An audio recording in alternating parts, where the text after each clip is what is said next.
Hi, I'm Megan Atuvlay, and I am the CEO of LUMOplay, and welcome to the newest Tuesday tutorial, where I'm going to show you how to use our fog reveal template to create an interactive effect for your Halloween party, escape room, or themed event. The fog reveal template is one of the simplest templates that you can use because all you need is a foreground and a background image or video. You can use videos on the top and bottom layer, or you can use a photo on the top layer and a video on the bottom layer, or just two photos, or, either or. So you have a lot of flexibility with how this effect looks. One of the biggest pieces of advice that I give to people who are going to use the fog reveal template is just make sure there are some elements in the top and the bottom layers that do line up, because otherwise that reveal is going to look really choppy if you have two completely different images. When one image is revealing the other image below, it may not be possible to understand what is actually in that image if there isn't some kind of consistency between the two images. So as I get started, I'll show you what I mean. The effect that I'm looking to replace is a very old effect that we still offer as part of our library called Spooky Mirror. And this is a very popular effect at Halloween parties. And as you can see, when you move, it reveals this, as you move, it reveals this kind of like haunted lady.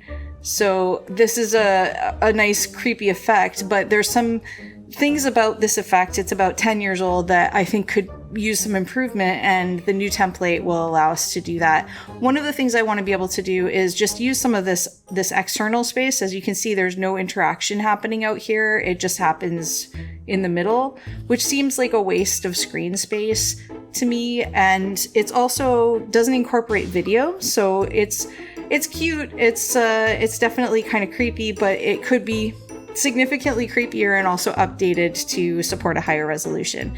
And then lastly, one of the things that's inspiring me to do this is I discovered that on YouTube, you can play these 4-hour-long videos that are essentially portraits or paintings that leverage your TV. So you can see my TV back there is just like a big black screen. If I wanted to, I could show famous works of art on that. And I think that's pretty cool that that's available. And I want to take advantage of that by creating something that looks really decorative and that you can put on at a party and has a frame all the way around that will have this sort of surprise element where if somebody moves in front of the TV or the screen, it reveals something creepier for Halloween or for one of those themed events. So let's get started.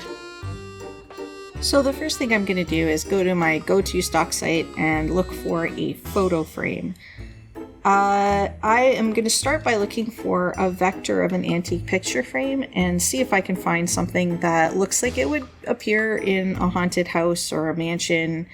I also want to make sure that the frame is relatively thin. So if I take a look at this one, right away, I'm pretty sure it's going to be too clean. Any of these, they look really shiny and gold, and that's not really the vibe I'm looking for. I want something that looks a little more distressed.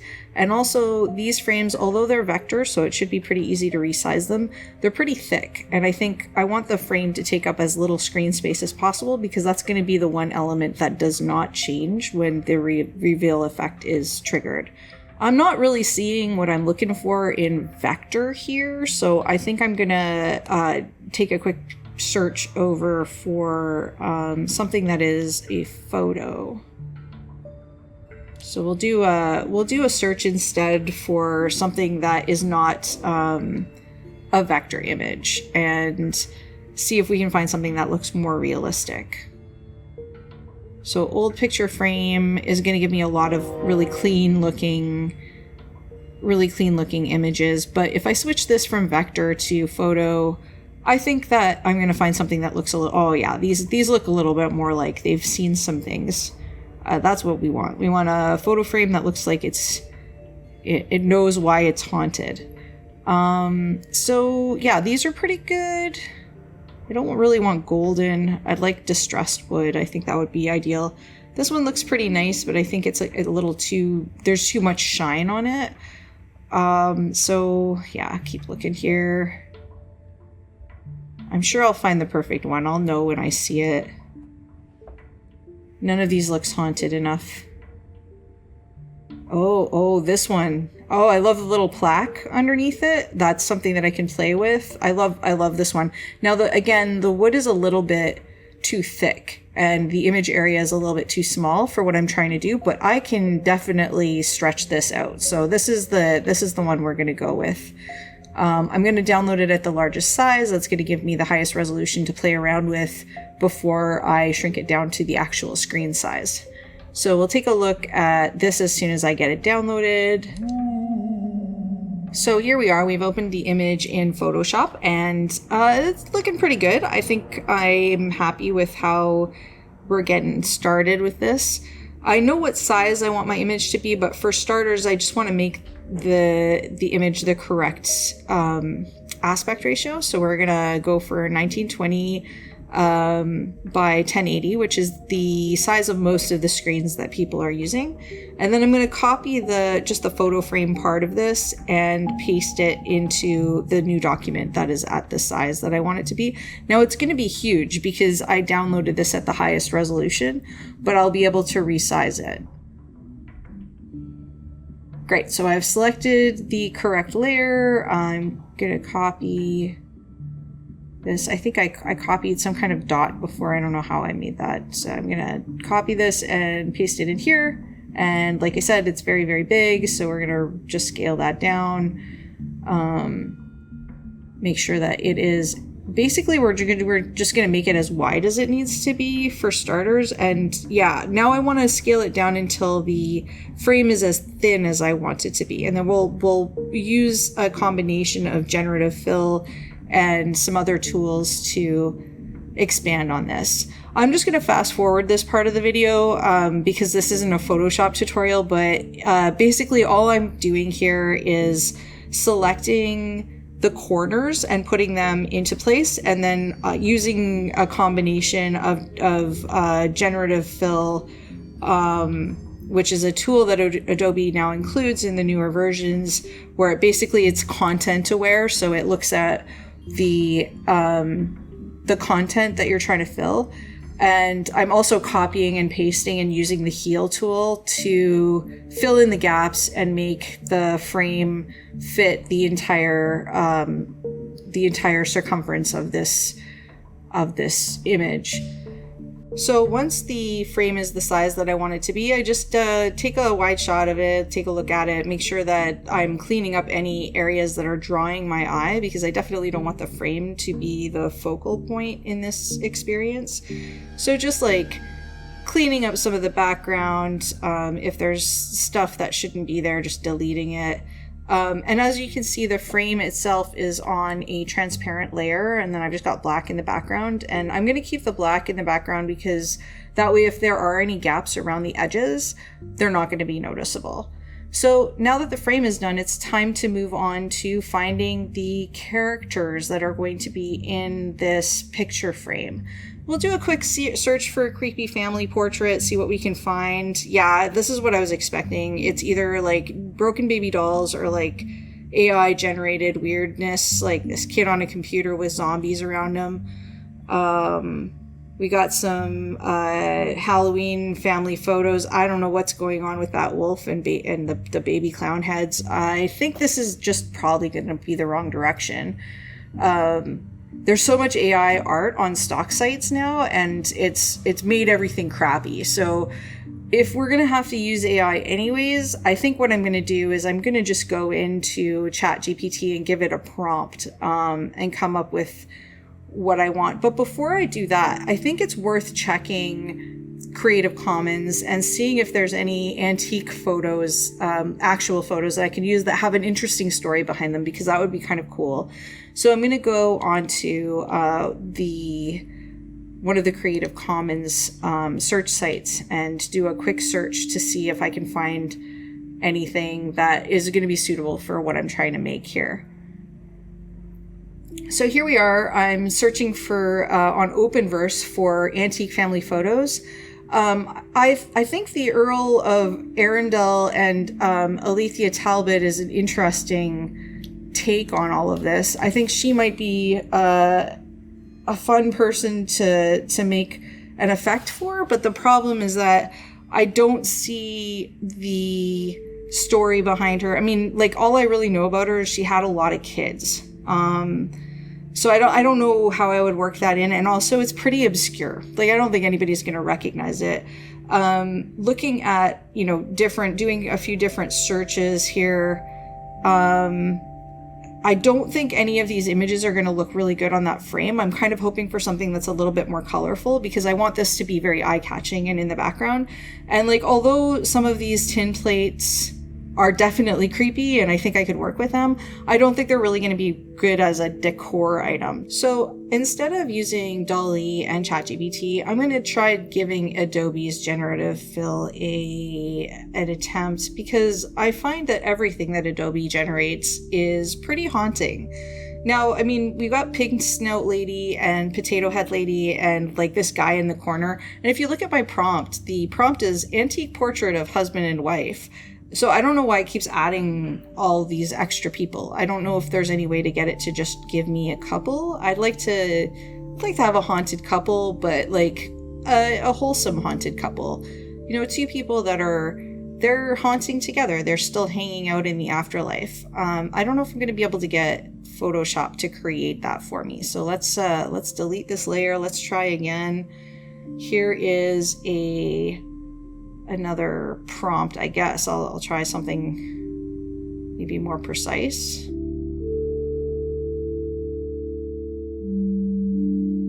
Okay, what is going? Okay, at least this looks kind of like an oil painting. Why are there 3 people always? Like, these guys have a lot of ladies. Except for the first image, it looks like she's got 2 guys. I don't even understand what's happening. This one, I think this is usable. I think this husband and wife, we're just gonna take out the lady in the middle. Let's just pretend that's like an aunt or a sister. And she doesn't go to the afterlife with them. So let's just take her out, and then put the 2 people on either end together, and then that's our couple. And they look like they're, they kind of look like they're brother and sister. One of the terms I learned when I was younger was a term called assortative mating, and I really think it's a fascinating concept. It's this idea that we're attracted to people who kind of look like us. That didn't really apply to me. I don't know if it applies to other people, but I definitely knew couples growing up, especially in youth group, that they looked related. Anyways, I'm going to take out lady number 3. She doesn't need to exist here. I've got to rasterize this layer before I can do that. So, and then we'll just get rid of her. Cut her right out. Okay, you don't belong there, lady. And then we're just going to squish these 2 people together. So we'll grab this bride. And then yeah, you guys are married now. And also you're gonna haunt the afterlife together. I hope you're cool with that. So we're gonna get rid of her on this layer. So now we have her on her own layer and he's on his own layer. And then we're gonna bring them together. It's gonna be really romantic. There they are. And then we'll have to do like some fills to fill in their shoulders. So again, not a Photoshop tutorial, so I'm just gonna kind of skip ahead on this part, and hopefully I will skip to a place where they are pretty much done. So let's see. Okay, we've got our people done. They look good. They look happy together. We've given them some shoulders. They don't look too weird. Definitely AI generated, but at least they're colorful and they go somewhat well with the frame. I'm going to I'm going to turn them into ghosts. I think if I just prompt 2 ghosts, it's not gonna, I don't think prompting 2 ghosts is going to be effective. Yeah. First of all, 3 AI can't count, so we're not going to do that. But what we are going to do is we're going to select specific places on the face. And as you can see, I've made a second layer here so that if I do end up messing anything up, I've got my original layer to fall back on. So I'm just going to like select areas of the face and try to get it to change the face a little bit, but still match things up.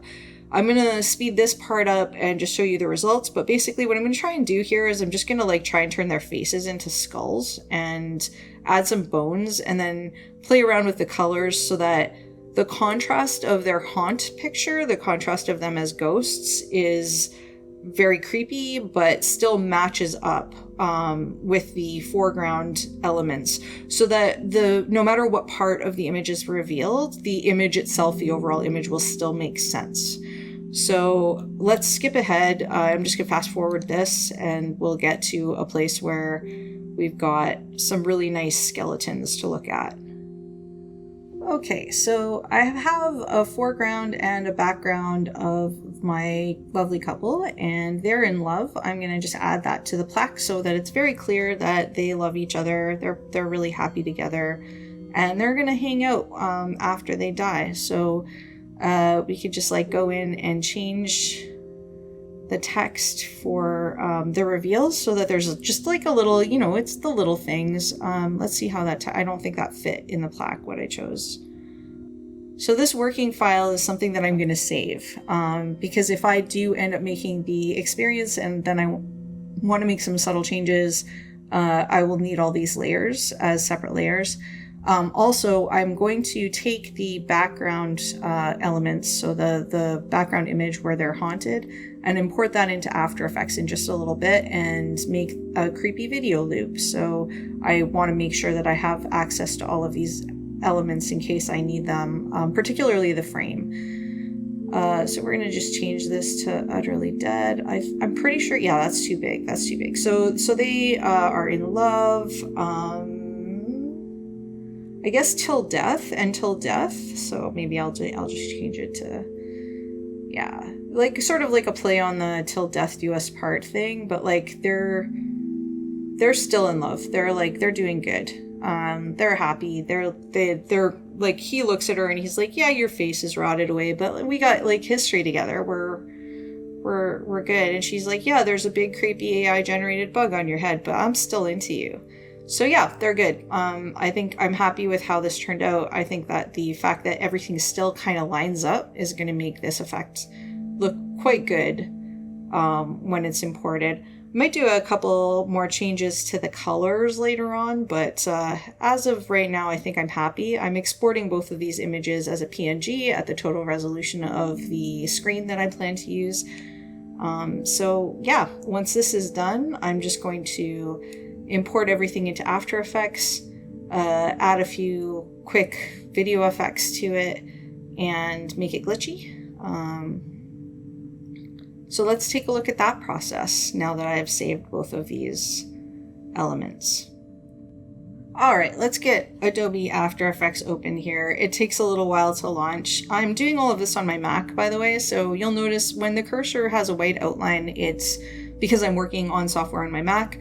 When it has a black outline, that will be when I am importing everything into LUMOplay on Windows. I just find it easier to work on my Mac because it's a laptop and I can sit in my comfy place. I don't know if you have this, but it's nice to have a comfy place to do design work. I'm not a big proponent of being uncomfortable, but I do use a standing desk for the work that I have to pay attention for.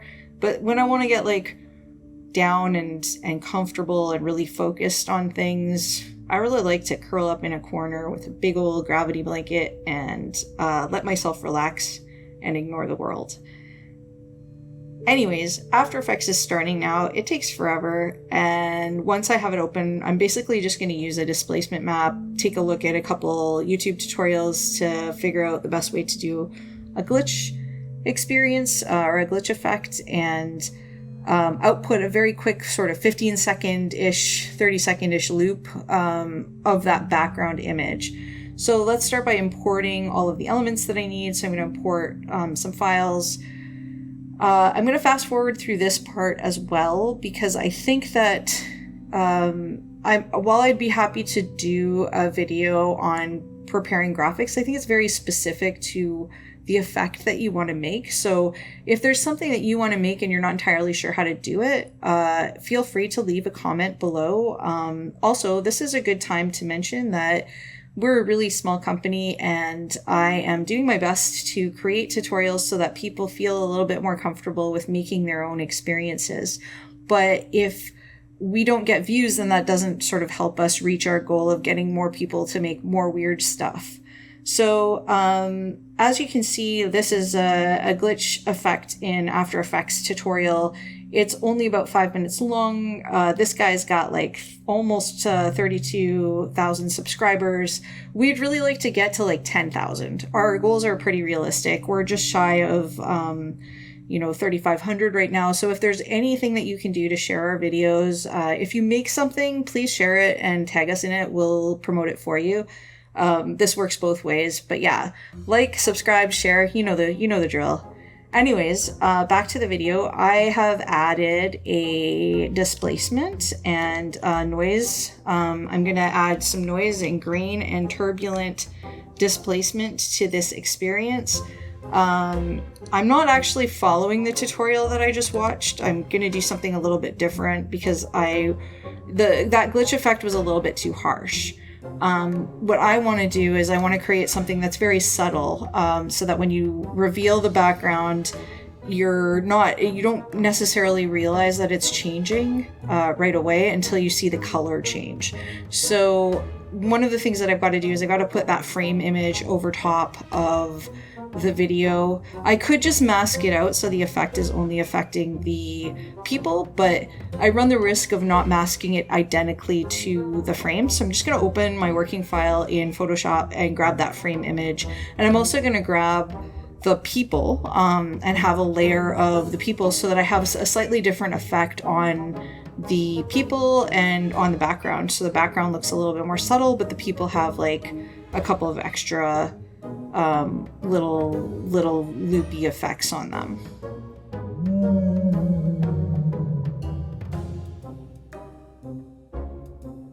I'm really happy with the way that these effects have worked out, but there is some distortion that I want to add as well.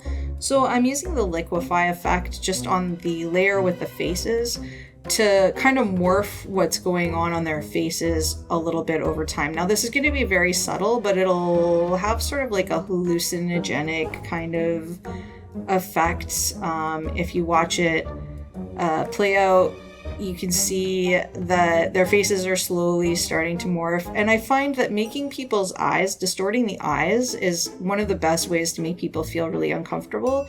It's where you're naturally drawn to when you look at a face, is towards people's eyes. So if you morph them, I don't know, this can date me, but when I was a kid, there was a video that came out, Black Hole Sun. I forget what the band's name was. It was one of those like Pearl Jammy sort of Lollapalooza bands.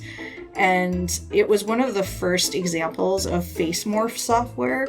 I was in animation school at the time that video came out, and I was fascinated by it, but not because of how good it wasn't super good, but because it just makes you so uncomfortable when faces are morphed. And so yeah, I think you only need to do something subtle with this because it's already pretty hammer on the head, but yeah, I'm happy with how this turned out. So I'm going to render it really quick, and then I'm going to open LUMOplay, and we're going to see what it looks like as a final effect. Alright, so we've opened LUMOplay. The first thing you're going to see are the most recent apps that we've put out. Magma River is a new one. It's really good. Definitely recommend that you check that one out. It's what it sounds like. We have a lava river that's in 2D, but Magma River was a request from our community. It's in 3D, and it has audio. That was one of the big asks for the new lava experience, was that there would be audio effects. So it sizzles, it sparks, definitely check that one out. For now, what we're gonna do is pop on over to Motion Maker and open up the fog reveal template. Here it is. And like I said, this is a very easy template. It's only basically two things and the settings for the fog effect. So by default, it gives you these two videos that change subtly. Actually, I think that's just an image on the top. I think in the free app that's included with LUMOplay Free, I updated it so that the foreground and the background are videos. But yeah, you get the idea of what's going on here. There's a nice little reveal effect. So what we're gonna do is, we're not gonna use any of the overlays. I've gone over overlays in some of my other videos. Overlays are like logo images, masks and an idle image. The idle image is a call to action. We don't want that in this case because the charm of this effect is that it's going to be kind of a surprise. So it'll look like a classy little portrait until you move. So we're going to ignore all of the overlays for this. And we're just going to import our images where we'll adjust the fog effect after the images are in. So our foreground image is going to be, there we go, this lovely portrait. You guys look good. You look good. Now, you can see what I was talking about here. If you don't have any consistency between the foreground and the background, it looks really weird, and basically you just can't make sense of either one of the images that you have here. So I really do encourage you, if you're making something for a brand or an agency, like really talk to your client and make sure that they understand that reveal effects, as a general rule, you have to plan ahead. They can't just be two random things slapped together. I have strong opinions about this. I don't know if you can tell. There we go. So now we have our background. Let's give that a quick try. Oh yeah, that's good. That looks great. Their eyes don't quite line up, which is a little upsetting to me. But that's mostly because I made them morph around and move. So I think that's on me. And honestly, the payoff is worth it. So just revealing like a big part of this is good. That's really nice. I like that. And then this is just a nice little surprise down here that the little plaque on the picture changes, but the frame itself doesn't change, which is nice. So, you know, you can picture this in a screen. Now let's just publish it real quick. So we had Spooky Mirror before. I'm gonna say Haunted Couple is what this is gonna be called. We're gonna save it. I'm gonna go into the fog and turn the blur up because I think that's gonna give us a little bit more of a softer edge around that reveal. Man, that bug is creepy. And the duration, I think I wanted to stay on the screen a little bit longer, so let's take a look at that. Yeah, that's good. We really want to get to know them and see their faces and, you know, do a good solid before and after comparison. So I think that's good. You can also play around with the size. So if I want, I can turn this way up, which means that a lot more stuff will be revealed. And it sort of spreads out. I think in a setting where the idea is people walk past this and it changes for a substantial amount of time, I think this is a good setting for that. In some cases, you only want to reveal little parts so that you're actually seeing trails of people, especially on the floor. You would want to see like a trail where somebody had walked. But in this case, you kind of want the person passing by to reveal the entire haunted face. So I think I'm going to leave the size at the maximum. I'm going to save this again. We're going to close it down. It's going to give me the copy of my draft, so I can go back in and edit this if I want to, but I'm pretty happy with it. So I'm just going to click publish, and then we'll take a look at the final result. So here it is. This is the haunted couple, and this is just on my computer screen, but you could do this on a TV. I'm also not using a camera, so I do have to touch it to make the reveal happen, but if you use a camera, this will just appear when somebody walks by. So kind of a nice surprise for a Halloween party. Somebody walks by and the picture just changes to this like incredibly creepy image of these two people that are still very, very much in love, even though they were generated by AI. So if you watched all the way to the end of this video, thank you. As you can see, this video took quite a while to make. It's already dark out, but I'm very happy with the results. So if you have something like this on your TV, just in the background at a Halloween party, people are not necessarily going to notice it. It's very easy to make your own too, so you can create something that's going to fit with your theme. And then right now I'm using a touch screen, so I have to touch it to make the reveal happen. But yeah, that's pretty cool. So if you use a camera, this reveal will happen just when people walk by. So haunted mansion, haunted house, it's a pretty fun effect to have. You can also use it for other things besides creepy couples that turn into skeletons but are still clearly very much in love. As you can see, it does look better if the two images have some kind of consistency to them, because it does make more sense. The eyes don't quite line up, but I don't think that a casual person walking by is going to notice that as much as I do. So yeah, make your own. If you do, please share it. Tag LUMOplay at LUMOplay on all social media platforms, and we will share your project. If you have any requests for future tutorial videos, leave them in the comments. I look at all the comments, I answer all the questions. Like, subscribe, leave comments. I will help you make anything that you want to make. So if you have some crazy ideas, please share them with me. And I'll see you again next Tuesday for Tutorial Tuesday.